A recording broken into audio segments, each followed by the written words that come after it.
Watching on YouTube, do send in your comments, questions for the guys. We'll get to them throughout the show. Witty, I feel like I've got to come to you first after a 0-0 draw between Portugal and Colombia in Miami. It was a hugely entertaining game, and it means that Colombia win the group, Portugal finish second, and you have just yelled my ear off for the last 45 minutes. I am slowly going deaf. What did you make of the game we just watched? Yeah, honestly, I'm so proud of the Colombian team. I thought they were absolutely superb in this game. We see the volume of shots that they had, but I just thought they competed. They decided to challenge Portugal in a game in which they didn't necessarily have to. A draw sees them win the group. They're now into probably the more favorable section of the draw, but I thought they were incredibly competitive. They were not overawed by the Portugal midfield, which is probably better on paper, which is better in terms of the club pedigree that all those guys have playing for Paris Saint-Germain. And yet Colombia, backed by an amazing crowd of yellow shirts, went after them. They challenged them very well. I thought they were much better. I thought they deserved the goal. And if it wasn't for the fact, is it Davinson Sanchez? Yeah. If Davinson Sanchez were a size 8 instead of a size 10, it would have been a 1-0 victory for Colombia. It was a devastating look of the technology on VAR. But honestly, I'm not only proud and I'm happy with what I saw, but I'm encouraged. I'm encouraged that this team can go on a run of this tournament because they look like a team that can compete with the best of the best. And we've spoken, didn't we, leading into the tournament, that when Colombia play well, it's James Rodriguez plays well. It's just so many of these players who have talent at their disposal, but when Colombia need to play well, they need a tune out of them. And I thought he was brilliant tonight. It was a real team performance. All it was missing was that goal, and as Witty said, Sanchez was, a toenail away from scoring. Yeah, what a fantastic game. I mean, you can catch in my breath here, and I was cheering for Colombia just because of Chris Wittyngham sitting next to me, so I couldn't believe so. Listen, it was one of the best games I've seen on match day 3 in the World Cup, full stop. And I'm not just talking about this edition, I'm talking about previous editions. This felt like it meant something to both nations. Portugal, real test for them as well against a nation that really are outnumbering in supporters, but also they were outnumbering, as far as I'm concerned, with passion. Colombia brought a lot of passion, desire, commitment, willingness, push, but they lacked a bit of quality. This was their game to win. They should have won this game. A bit more efficiency in front of goal, a bit more composure in front of goal, maybe a bit more selfishness in front of goal from Colombia, certainly quality, and they would have won this game. I'm surprised they didn't. I don't like the toenail offside at all. I don't like it. I understand that it's offside, automated offside. You're either on or you're offside, so it's clear. But I do think that I want to watch these types of games produce goals, and being offside by a toenail, I don't agree with. I think the Arsene Wenger rule at some point will come in.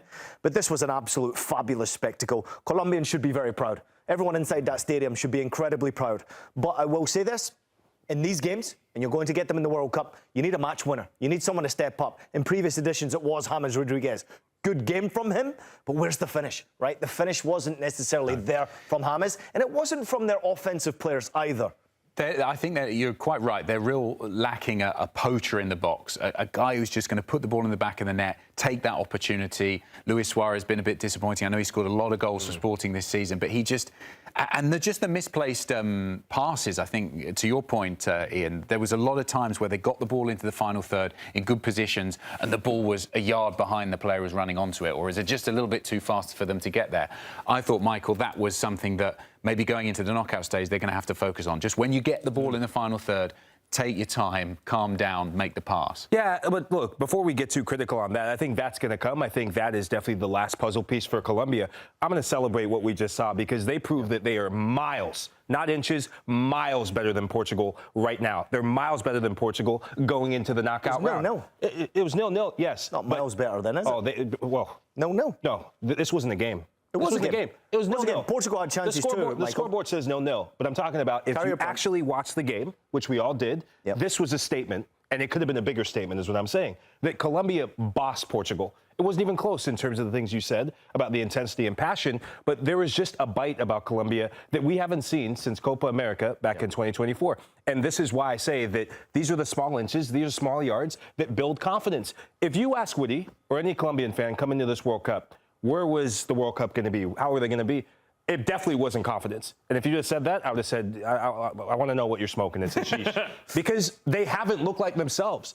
And so, yes, the kill in the box is one thing, but there were small gains in this. You look at the two center backs, John Lucami, Davinson Sanchez, who played like an absolute beast. Yeah. They pocketed Cristiano Ronaldo.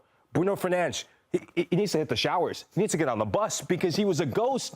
And you're seeing players take leadership roles, take ownership of the team. I mean, Gustavo Puerta, every single game, is a player that's becoming an unsung hero. He's 22 years old, and he's playing like a seasoned veteran. So, yes, I understand the criticism about the long game, but I'm here to celebrate what we just saw. That players are putting standout performances on the biggest stage, but at the end of the day, this is where I agree with you. You do have to get the result and win. The headline was 0-0, but nobody wants their money back. Right? Yeah. Right. Which is one of the best shocking. 0-0s we've seen for sure. for a long time. Just in terms of the volume of chances, but also, honestly, the thing that was really shocking for me was the way that Colombia won the battle in midfield. Yeah. I thought going into this tournament that Portugal would lose the battle in midfield to nobody. And Colombia dominated them in the middle of the park, both physically, but also the way that they were able to pick out passes. For as much as their quality was poor in the final third, sometimes we don't talk often enough about how good their quality was in the middle third of the pitch. They opened up over and over again the gap between the center back and the fullback,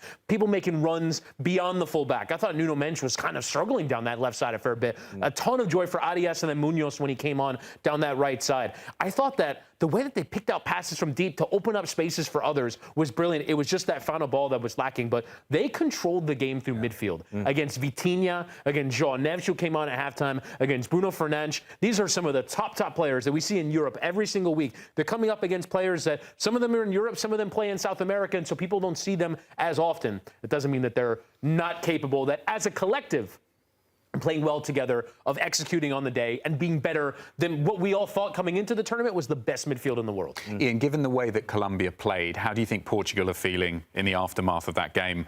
About how they performed, but also looking ahead to the round of 32 and the knockouts. Well, what did we learn more? That Colombia are here to really mean business? Or did we learn more that Portugal might not be the team that we expect them to be in this competition? They didn't lose. Exactly my point. But at the same time, you still have to win these games, right? It's Colombia. You're playing in Miami, where obviously you're outnumbered by supporters, and you feel it. The intensity, the energy, the passion on the field, you feel it. You've got to win these types of games when it comes to knockout stages. This was essentially a knockout stage game. Take a look at the lineup. One change, obviously. Ruben Neves in midfield, non-existent. Yeah. I also think that when João Neves came in, there was a little bit more better link between midfield and offense. I think Rafa Leão came on and offered a bit of pace on the left-hand side and got him behind a couple of times. But there was pure disappointment from Cristiano's performance. Thought he was very poor in front of goal. He didn't attempt one single take-on in this game. Just kept on playing the simple pass, and he was sort of buzzing around, but not actually making much noise inside that penalty area. Vitinha, 52 out of 52 passes is a great statistic, but what did you actually do in midfield? So what have we learned about Portugal? I mean, I'm learning that they're not as deadly as I thought they were from this type of a performance. Would I be worried about playing them in knockout stages? Probably a little bit less so after watching this game against Colombia tonight. We've had a few comments in from YouTube concerning the performance from Portugal. Let's get to them now. Hopefully we can see them on the screen. Cristiano Ronaldo. I'm being told they're coming. I wonder if it's about Cristiano, all of the comments, because of his performance in particular. I mean, he stood out where he literally stood out. Okay, here we go. Brent Samuel, I speak of all of us. I said, stop relying on Ronaldo. What did we make of Ronaldo's performance? If we were SofaScore and we're making the rating, what are we giving them out of 10? Yeah, I think one of the most frustrating things when you watch Portugal, when they did get some decent looks at goal, you think of João Felix, where I can't remember if it was the first half or early on in the second half.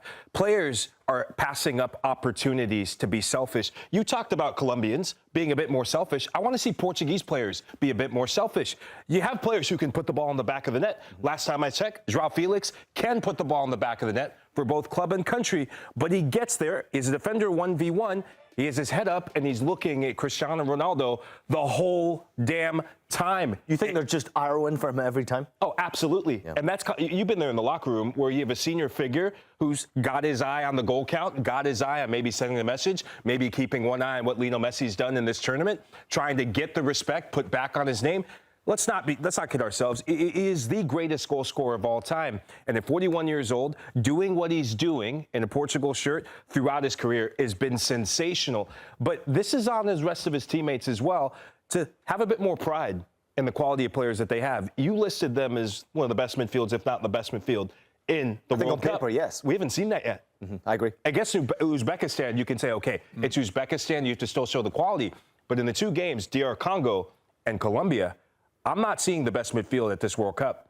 I'm wanting a bit more. Witty, a few more of the comments that have come in there. One previous to this one said Portugal going out in the next round. Portugal looked so gassed here when they barely did any running. So bizarre. Tough place to play, though. I mean, and then they would, just to mark your card, they'll face Croatia in Toronto in the round of 32. Can you see them losing that game? Another partisan crowd to deal with. Yeah, I mean, look, Croatia obviously have this ability to survive knockout matches. They've been able, they're so tournament tested. They know exactly how to play these games. You can see them go into extra time and seeing out the 120 minutes and go into penalties and really making life difficult for Portugal. I think in terms of what you're talking about with the level of conditioning, I actually think Colombia, with their experience of playing home matches in Barranquilla, which is normally incredibly hot, it's humid, it's a difficult place to play. They know how to play games in hotter temperatures. And I think what you saw in moments was stick our foot off the gas and knock the ball around for 60 seconds. Let's have a bit of possession. Let's calm down. Let's play at a slower tempo, because if you dial it up for 90 minutes, you're going to get gassed. It's 100 degrees in terms of heat index. To do. Incredibly humid and hot. The roof over the stadium kind of traps this hot air in, and you're just running basically in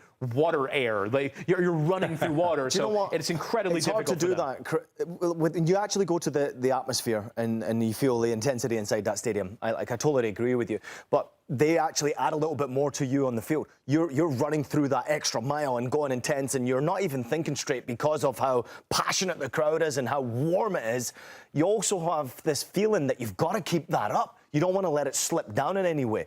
I want to just see a little bit more of what Chris is asking for, that composure in that final third. I think that was probably all that was lacking from this Colombia performance. Just that final third. Everything up to the final third. The way they defended. Okay, Portugal are going to create chances against you. They're a top side. I thought they defended well. Thought they won that midfield battle. They also did well getting into the final third. But I'd be concerned about what they do once they get into the final third. Can I ask a question? Goes on. We've got to go to break. Why in those conditions is Cristiano Ronaldo playing the full 90 minutes? Why can he not be taken off? Because honestly, from the point of view of a Colombia fan watching that game, I wanted him to stay on the pitch. I wanted him to be there because I felt like come the end of the game, he was not going to add anything. The only thing to fear is Cristiano Ronaldo's reputation. You don't fear the player anymore. You don't. I honestly thought that it was great having him on the pitch from a Colombia fan standpoint. Keep him on for the whole 90 minutes as far as I'm concerned. And I think future opponents will think the same. Yeah, I think when it's come to the big points for Roberto Martinez, he's chosen not to make them, has he? Time for a short break here on Golazo Match Night 48 Nations. We've got plenty more coming up for you after this short break.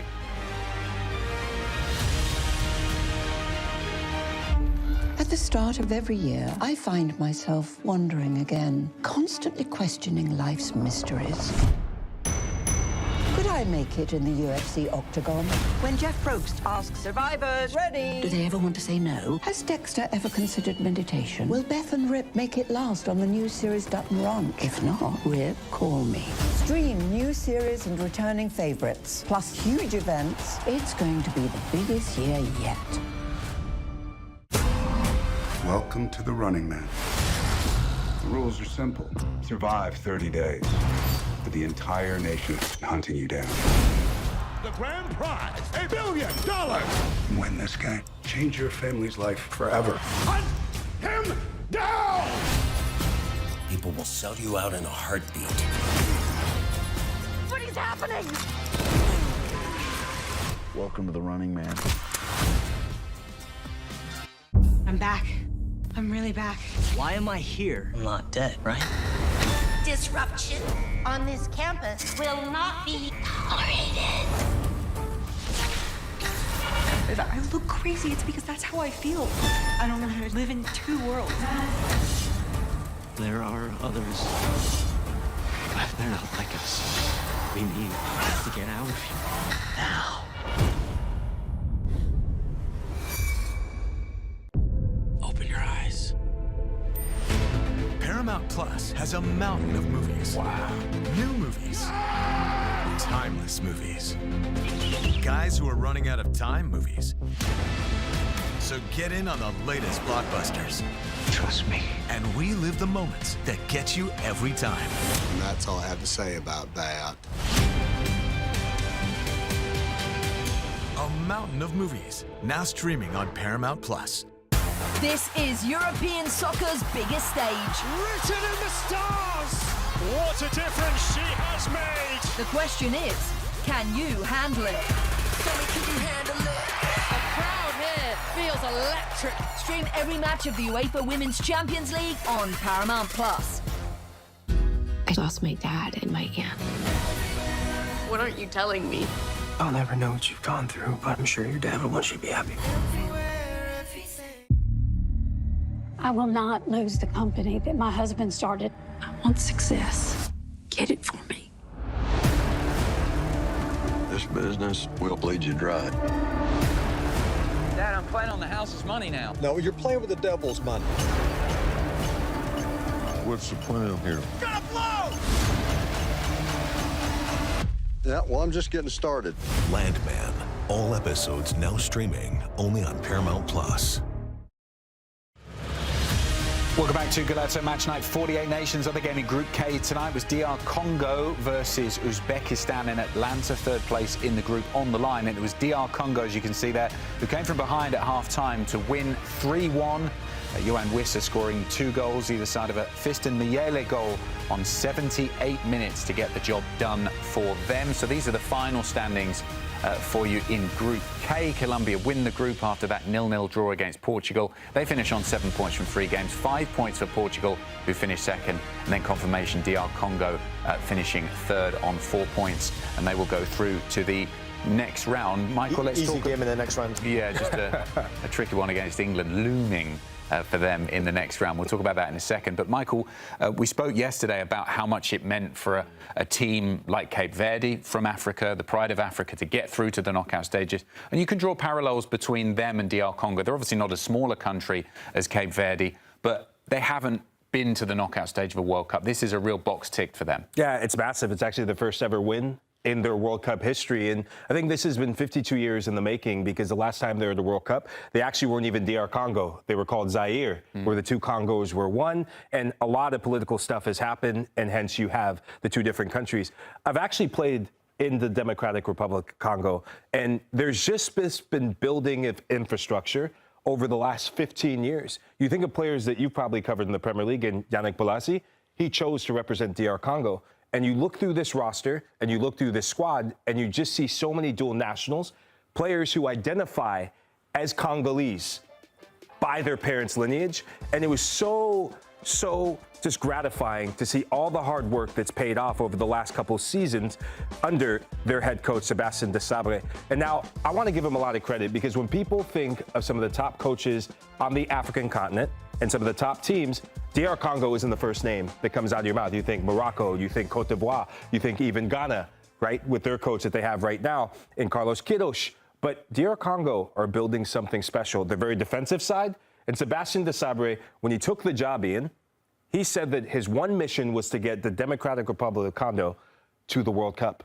Mission accomplished. Oh. He's just done one better to get them to the knockout round. So, in my opinion, if you are from Lubumbashi, if you are from Kinshasa, celebrate tonight, because you have a head coach who is just making history right before our eyes. He did it at the Africa Cup of Nations in 2023, where he led them to the semifinal round, and he's just done one better going to the knockout round. So many quality substitutions made today, and they fully deserve this. I mean, this is just so special for African football, full stop, how the success continues to happen at this FIFA World Cup with African nations having success. Obviously, I do believe that it begins with leadership, and it's not just the people who are on the sidelines. It becomes from actually what we see behind the scenes at these federations.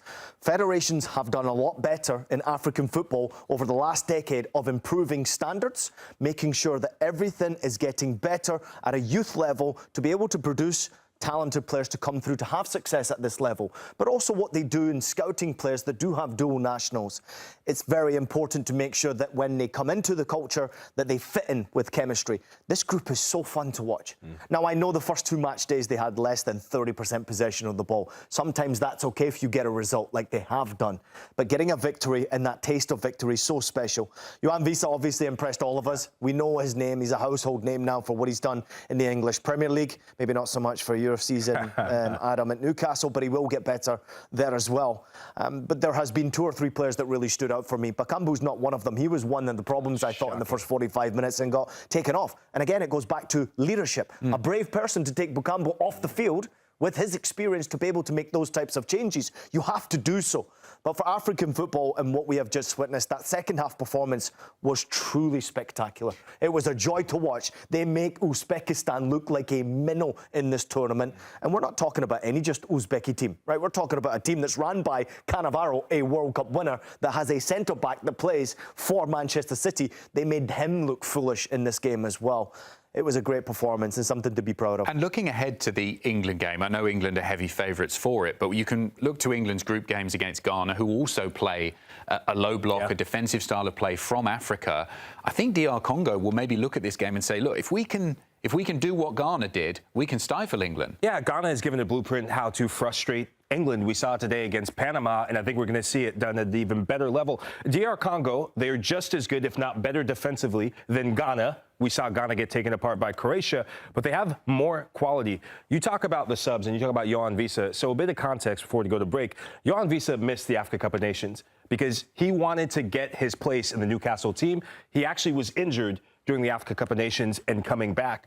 It is so significant for him to get his confidence back because his quality in the final third is a big reason why DR Congo made the push to get in the CAF World Cup playoff, and he wasn't even available for that in their win over Nigeria. So for him to get 75% of DR Congo's goals in the World Cup, it's a true testament to him, his character, his personality. And I think playing against England, he is going to be fired up to prove a point, not just to the English media, but to Eddie Howe in Newcastle. The kid Sepenga stood out to me. Sorry, Adam, I know you've got to go to break. I don't really care. Mayele stepped up massively, by the way. What a fabulous finish from him. Once you get him behind, and I know Vissa's getting all the credit because he's got this big name, Mayele obviously having an impact from the bench. The finish was exquisite, and also it eases the nerves a little bit because now you sense we've got a chance of winning this football game. But the kid Sepenga, hopefully I've pronounced his name correctly. Absolutely, What a game. Michael, what a performance. No one's talking about some of the players that these African nations are having at their disposal. We have just been entertained by African football, and it's about time we start to celebrate it just a little bit more. A lot of these names will end up, obviously, on the paper of scouts around world football. And when you perform at this level and you create some sort of history, it's only going to get better and better. Watch out, England. Just saying. Nobody cares that I've got to go to break, but I might as well get there now. Just one more thing, Adam. Confirmation. One question. DR Congo lead the way in terms of the best third-place teams. 4 points and a +1 goal difference sees them cruise through to the round of 32. Confirmation there of Iran making it as that last team. Happy for Iran. There. And these are the African sides who will play in the round of 32 fixtures. South Africa against co-hosts Canada. Netherlands taking on Morocco. Ivory Coast, Norway. England against DR Congo, as we said. Australia versus Egypt. Argentina, Cape Verde.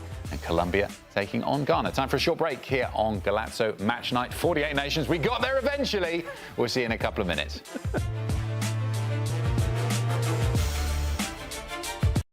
At the start of every year, I find myself wondering again, constantly questioning life's mysteries.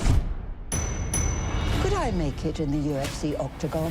When Jeff Probst asks survivors, ready? Do they ever want to say no? Has Dexter ever considered meditation? Will Beth and Rip make it last on the new series Dutton Ranch? If not, Rip, call me. Stream new series and returning favorites, plus huge events. It's going to be the biggest year yet. Welcome to the Running Man. The rules are simple. Survive 30 days. But the entire nation is hunting you down. The grand prize, $1 billion. Win this game. Change your family's life forever. Hunt him down! People will sell you out in a heartbeat. What is happening? Welcome to the Running Man. I'm back. I'm really back. Why am I here? I'm not dead, right? Disruption on this campus will not be tolerated. I look crazy. It's because that's how I feel. I don't know how to live in two worlds.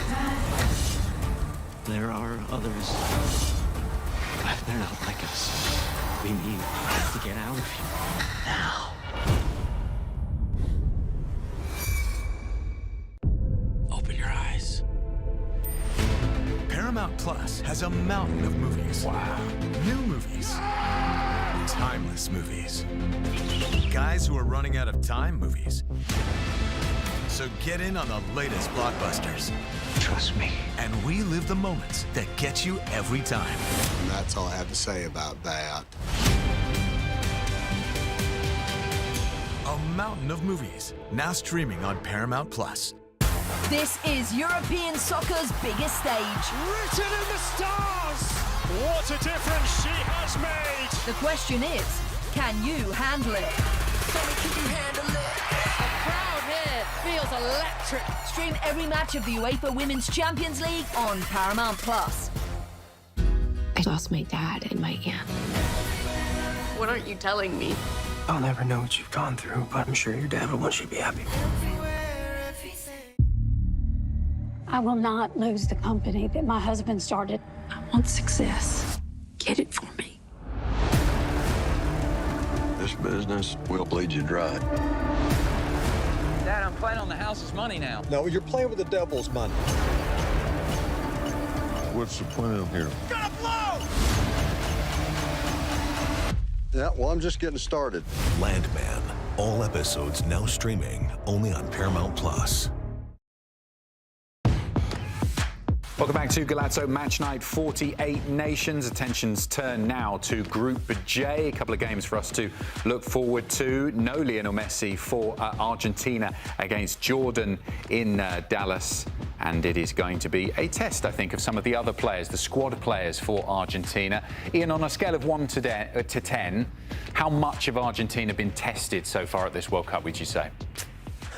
I mean, every single game that you play at the FIFA World Cup is an absolute test in some way or another. I mean, Argentina always have to find a way to win games, and I think there's so much pressure on Argentina to impress their supporters, to showcase exactly how good they are, for Lionel Messi to score goals, for the rest of the team to support him and obviously raise him to another level, but for also the rest of the team to really step up and showcase how good they are as well. I think Scaloni feels an immense amount of pressure. I mean, Nico Cantor and his RV's been touring around the country, obviously speaking to Argentinian fans, and the expectation from every single one of them is they got to win this. Otherwise, it's a disappointment. So it doesn't matter who you're playing against. Every single game, Adam, I think Argentina feel like they've got pressure to win it. Let's have a quick look at the lineups. We're going to start with Argentina. Some changes made by Scaloni. Michael, what has he gone for here? Yeah, Emi Martinez is the mainstay. The World Cup winner made the biggest save probably we've seen in World Cup history in modern era with Randall Colomwani, which teed it up for Argentina to go on and win in penalty kicks. I'm interested to see how this looks, if this is going to look like a back three or the back four we see on this graphic, because Giuliano Simeone, who plays at Atleti, he can function as a wing back, but because this could be a back three, probably going to be a back four, he will have the license to go forward. Tagliafico, who plays for Lyon, he can probably be more secure, staying next to Marco Senesi, who Tottenham Hotspur fans are going to be excited to see him playing at the World Cup. Just secured the big move to Spurs, and let's see how he does in this role with the World Cup veteran in Nicolas Otamendi. Loved him at Benfica this past season. It's going to be interesting to see if his legs and his leadership are still up to snuff. Fully expect that. The big one for me in the middle of the park is Leandro Paredes, because last World Cup in the game against Saudi Arabia, people forget that Paredes actually started the opening match, and then Scaloni said, come off, put in the youngster Enzo Fernandez. The rest is history. Argentina slingshot in to history in that. Palacios is going to be a good midfield partnership. Giovanni Lo Celso, he missed the last World Cup in 2022 with a hamstring injury, so a bit of redemption from him. And the main thing I'm looking at is, can Nico Paz be the attacking midfielder that every Argentinian fan hopes he can be in this World Cup? Just expose, because Lautaro Martinez and Julian Alvarez, they're going to be trying to feed off of his service. Who needs a big performance in this game for Argentina, Ian? Listen, we can always go to Nico Paz. My eyes and attention are on Nico Paz and what he is expected to do in this jersey. It's a heavy jersey. Let's not forget, right? You have to perform when you play, especially in that position. It's the jersey his dad wore. He performed at a World Cup back in 1998. So the pressure is even more so on him. I actually think Julian Alvarez and Lautaro Martinez need to score goals here. Yeah. I mean, this is where Argentina are going to figure out if they're going to win the World Cup or not. Because you cannot rely on Lionel Messi. If you go back through the last 10 goals that Argentina have scored, he scored, what, 8 of them? So you cannot rely on Messi once again to win the World Cup for you. The whole team has to perform. They have to be better. And they also have to start scoring goals outside of Lionel Messi. So I do think that there's a lot of pressure on Lautaro Martinez and Julian Alvarez playing together, by the way, which is wonderful to see. Getting chances, creating some sort of chemistry and taking their chances in front of goal. Having Nico Paz there, being the creator in that number 10 slot, he's going to definitely push in a little bit further behind Lautaro and Julian.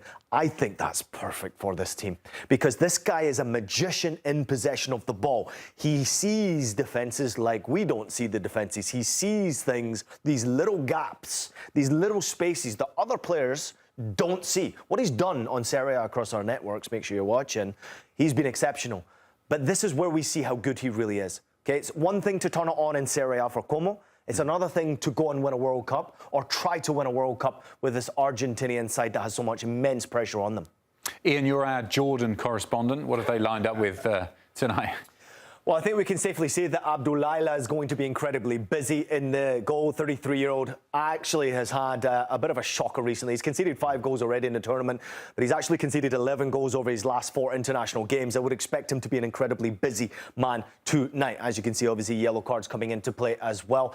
They've got some danger here. Number 9, Olvan, 26-year-old, has impressed me, especially in this competition. Got a goal already in the competition, but I think there's more to come from him. Not only will he drop behind number 24, Azizea, I do think that he can actually play in that number 9 position as well. So watch the 3 of them up top actually rotate as well. Olvan is the one who I think is the most dangerous player that they've got in their ranks. He creates opportunities, created the most chances in this team in the tournament so far, actually got himself a goal. I think there's more to come from this team, but against Argentina, what are you expecting? A big-time performance where they can win this game? Can they upset by even scoring a goal? What would they celebrate? I think if they were to get a clean sheet, it would be remarkable, but if they score a goal against the world champions Argentina, then you're time for celebrating. Yeah, I think everyone's expecting a heavy win for Argentina, but we'll have to wait and see. Time for a short break here on Golazo Match Night 48 Nations. We've got plenty more coming up for you in a couple of minutes. At the start of every year, I find myself wondering again, constantly questioning life's mysteries. Could I make it in the UFC octagon? When Jeff Probst asks survivors, ready? Do they ever want to say no? Has Dexter ever considered meditation? Will Beth and Rip make it last on the new series Dutton Ranch? If not, Rip, call me. Stream new series and returning favorites, plus huge events. It's going to be the biggest year yet. Welcome to the Running Man. The rules are simple. Survive 30 days. But the entire nation is hunting you down. The grand prize, $1 billion. Win this game. Change your family's life forever. Hunt him down! People will sell you out in a heartbeat. What is happening? Welcome to the Running Man. I'm back. I'm really back. Why am I here? I'm not dead, right?